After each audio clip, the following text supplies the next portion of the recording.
வணக்கம். நான் நாதை ரவிராமச்சந்திரன். உங்களுடன் நான். ஒரு வித்தியாசம் தெரியாமல் யாரை பாரு இத்தனை வருஷம் 30 ஆண்டுகளுக்கு பக்கமாக பின்னும் ஒரு நியாயமான வார்த்தையை யாரும் பேச மாட்டேங்கிறாங்க. 93ல்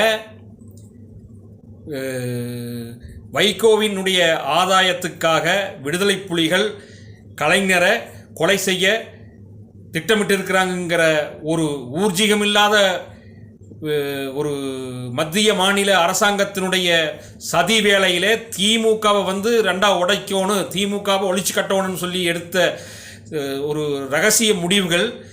வைகோ கட்சி உடைச்சாரு, வைகோ திமுகவை கைப்பற்றதுக்கு முயற்சி பண்ணாருன்னு சொல்லி போட்டு ஒரு கேவலமான இதையவே எத்தனை நாளைக்கு பேசிட்டு இருப்பாங்கன்னு தெரியல. பார்த்தா நீங்கள் அன்னைக்கு திமுகவை உடைச்சிங்க, திமுகவை கைப்பற்ற நினைச்சிங்கன்னு.